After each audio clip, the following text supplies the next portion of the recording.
Tchau, fratelli, sorelli do meu canal do YouTube Mauro Vendrúsculo Alpes. Hoje eu estou fazendo um relato histórico da imigração dos colonos italianos para o Brasil e principalmente para o sul do Brasil. Vou relatar um período histórico bastante grande, mas sem me preocupar com as datas de maneira factual, não vou falar em datas factualmente. Assiste aí mais este relato da saga dos imigrantes italianos da Itália ao Brasil, de acordo com as minhas lembranças e algumas falas que eu vi do Frei Domingos Arlindo Batistel, que é um pesquisador, escreveu vários livros sobre a história dos imigrantes italianos que vieram para o Brasil. Ele está resgatando essa bonita história de nostri antenati. Assiste aí mais esta minha história e mais este meu relato. Quem me segue no meu canal do YouTube sabe que eu estou me dedicando a resgatar a história dos imigrantes italianos que emigraram para o Brasil oriundos da Itália no século XIX,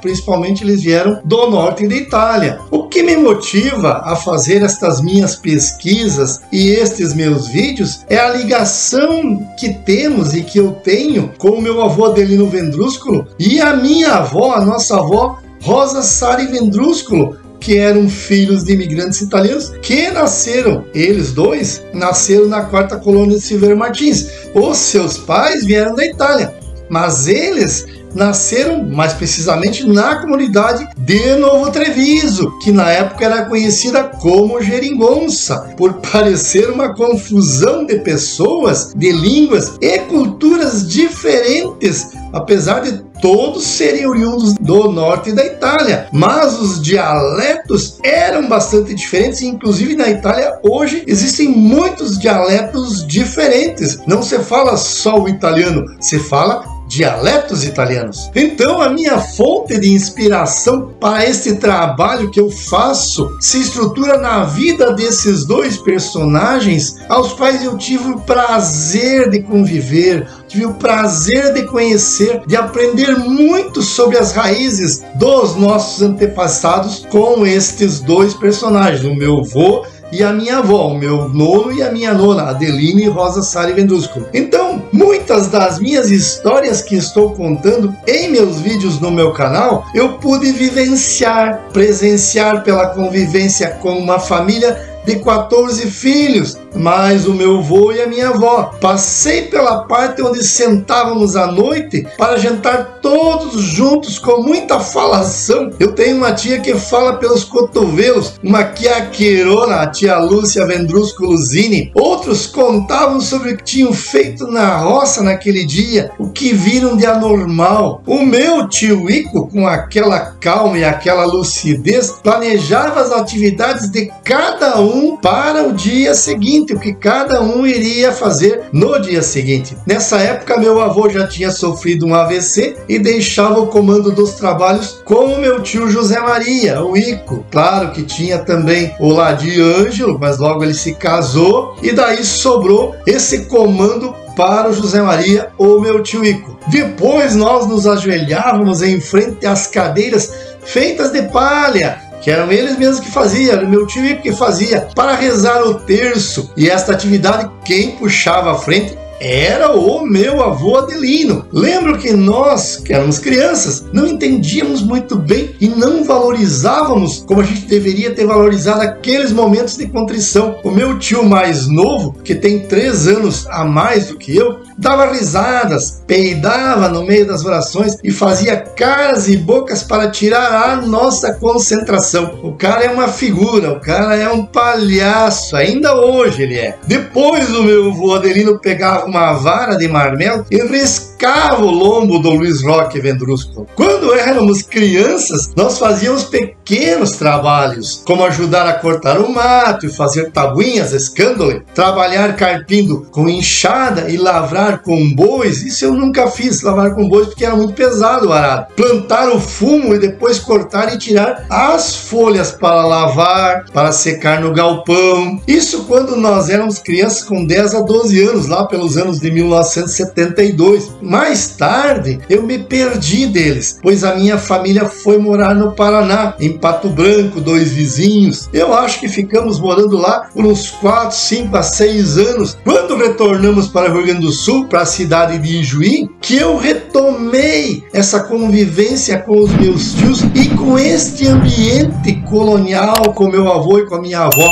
Mas percebi que estava tudo mudado. Minha avó já tinha luz na casa, tinha geladeira e freezer horizontal. Antes ela botava no porão, dentro daquelas latas de querosene com banhas. Muitos dos meus tios já estavam casados e casadas e moravam e trabalhavam nas cidades em empregos que recebiam pagamentos mensais até hoje. Tudo estava mudado e o sofrimento de outrora tinha mudado. Minha avó já estava mais familiarizada com o progresso que tinha entrado na sua casa e na sua vida de colona. Aquele sofrimento de outrora tinha passado. Então as coisas lindas e legais que eu guardava na minha memória de 10 anos, de 8 anos atrás, estava desaparecendo e se perdendo aquela ligação com os nossos bisavós, pais do meu avô e da minha avó. Perdemos aos poucos a cultura dos primeiros imigrantes, do meu bisavô e da minha bisavó, que vieram pequenos da Itália. Eles viviam numa sociedade fraterna, onde todos mesmos se ajudavam, acreditavam plenamente em Deus. Seus filhos eram bem educados, trabalhadores, honestos, corretos. Eu preciso preservar essa cultura e guardar para as gerações futuras, onde os imigrantes italianos sofreram para derrubar as matas, fazer as primeiras plantações, construíram as suas casas. Mas nós temos que admitir que, a despeito de tudo isso, mas de tudo isso, eles viveram uma vida muito bonita, viveram uma vida alegre, de muita fraternidade, que hoje em dia não existe mais nem nas comunidades interioranas. Os imigrantes italianos emigraram para o Brasil porque queriam para si e para os seus filhos comida. Naquela época de falar em comida, falava assim: polenta, polenta, polenta. Ter a sua terra própria e ter liberdade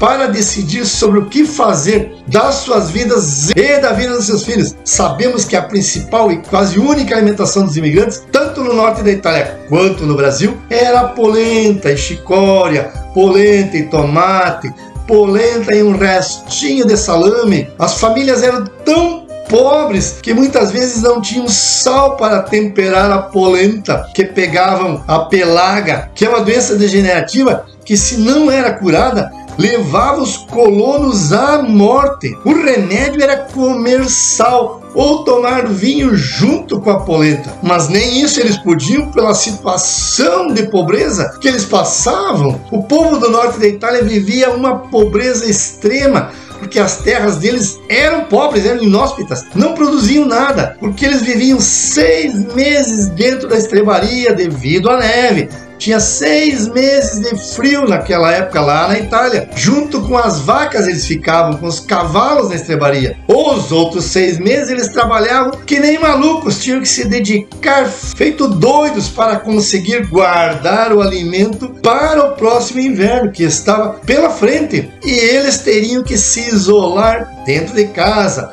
ou na quarta onde eles moravam, fechados. Quando os seus filhos casavam, eles não tinham terras para dar para o novo casal e tinham que construir um puxadinho perto da casa maior para eles, ou tinham que esperar que o nono e a nona morresse para depois ocuparem o quarto deles. Que lástima. Eles precisavam de comida, de terra e de liberdade, porque quem tinha terra tinha liberdade. Na Baixa Itália viviam os meeiros e eles levavam uma vida muito, mas muito pior, porque a Baixa Itália os terrenos produziam muito, eram terras gordas, mas esses terrenos pertenciam aos grandes produtores rurais e os colonos trabalhavam como meeiros. Eles trabalhavam a meia, essa meia eu sempre boto entre aspas, ou seja, metade era do patrão e a outra metade era deles. Quando chegava no final do ano, quando faziam a resa de conti, quando faziam a contagem de tudo que deveriam ganhar e que deveriam pagar para o patrão, ocorria o seguinte: a metade do que eles tinham já deviam para o patrão, pois ele próprio vendia ou ele emprestava para os seus agregados para eles comprarem remédios, roupas, algumas comidas, ou eles pediam emprestado esse dinheiro no adiantamento para esse senhor da terra, de tal forma que no acerto no final do ano, que metade já era do patrão e a outra metade deles já deviam para esse patrão. Era uma semi-escravidão. Eles já começavam o ano em 1º de janeiro de cada ano devendo aquilo que nem tinham produzido ainda. Por este motivo, decidiram vir para o Brasil para terem comida, a sua própria terra e a liberdade para tomar as suas próprias decisões para as suas próprias vidas. Então, os nossos antepassados saíram da Itália devido à grande fome em que estavam passando. Sabe-se que alguns jovens vieram também para escapar do serviço militar. A Itália estava sempre em guerra e as famílias vinham para a América para que seus filhos fugissem do serviço militar e fugissem da possibilidade de ser morto na guerra. A América foi o único fio de esperança que estes imigrantes buscaram. Fizeram uma aposta perigosa, jogaram uma loteria onde o pagamento para muitos foi a perda de suas vidas e a perda de seus familiares. Muitos deles morreram, mas muitos morreram. Muitos perderam os seus filhos. Na Itália, eles vendiam as poucas coisas que tinham de pertences para pegar um dinheirinho para vir para a América. Mas quando chegavam em Gênova, no porto de Gênova, tinham muitos saltimbancos que os enganavam de todas as maneiras e de todas as formas. Vendiam coisas com um ágio muito elevado para os agricultores que estavam em viagem, já tinham começado a sua viagem. Cobravam por tudo que podiam a preços exorbitantes. Um verdadeiro antro de aproveitadores apostos para enganar quem já não tinha muita coisa para sobreviver. Os próprios bancos que trocavam dinheiro italiano pelo americano, pelo brasileiro ou pelo peso argentino faziam uma conversão absurda. Era um roubo legalizado. Às vezes os saltimbancos diziam para os colonos italianos: me dá o dinheiro que eu mesmo vou no banco e troco para você. Os ingênuos acreditavam e nunca mais viam o seu pobre dinheiro, ou viam uma parcela muito menor do que eles tinham direito. Os propagandistas que recrutavam os agricultores para virem para o Brasil, para virem para a América, em levas de 30 pessoas, davam para eles um boné para eles serem identificados. Quando eles chegavam em Gênova,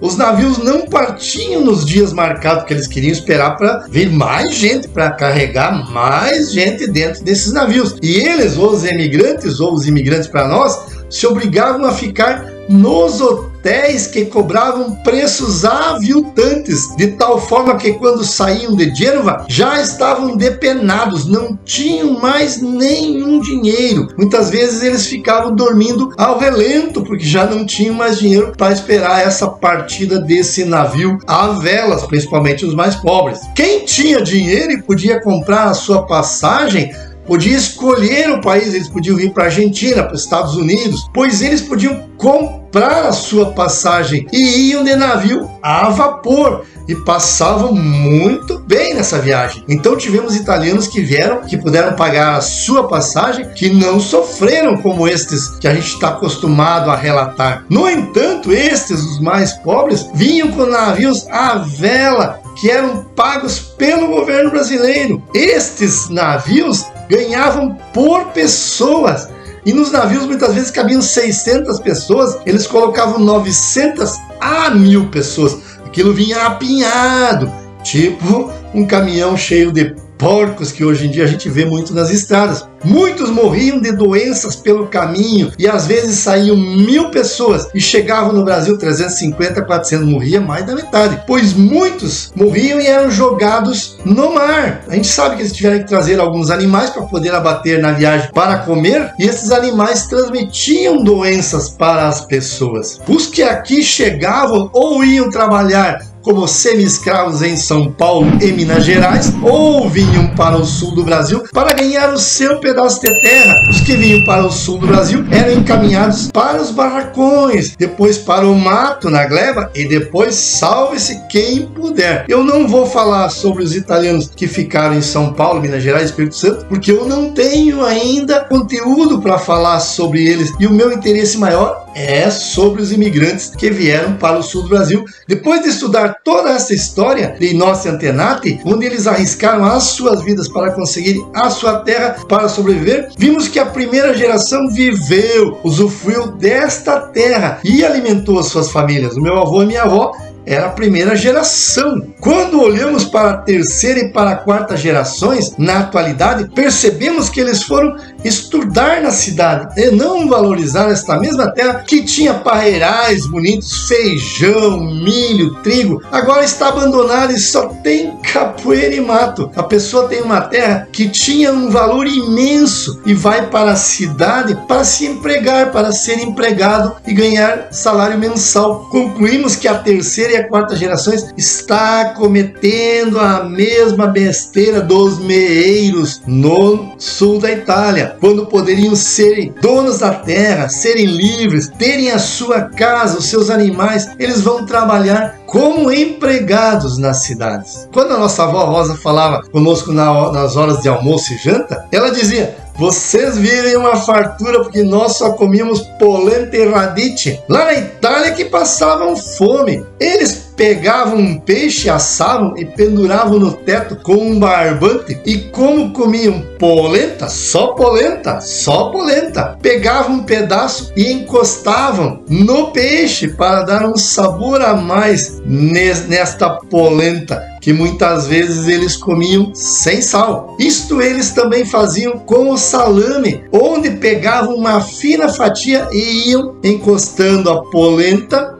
neste salame para dar um gostinho e comiam a polenta. Então encostavam os pedaços de polenta nesses peixes, nesses salames, para ter um tiragosto diferente e mudar o sabor do que comiam todos os dias, em todas as refeições. Sim, porque com uma família de 20, 22 filhos, 22 pessoas, eles não podiam dar um pedacinho de peixe ou de salame para cada um. Tinha que ter um banquete de salame e um banquete de peixes. A minha nona Rosa Sari, se formos resgatar a sua história bem detalhadamente, temos que dar um prêmio de louvor para esta brava senhora, para esta brava mulher. Teve 14 filhos e perdeu 2. A minha avó lutou bravamente para ajudar o marido, que teve um AVC e que ficou limitado nos afazeres da agricultura. Segundo ela, a maior invenção que fizeram para a humanidade em 1948 não foi o carro nem o trator, foi o fogão a lenha. Por quê? Eles usavam o fogolar e o fogo saía pelas laterais, queimava as mãos e a fumaça ia nos olhos. E a casa teria que ter algumas frestas para sair essa fumaça. E no inverno, nestas frestas, entrava o frio.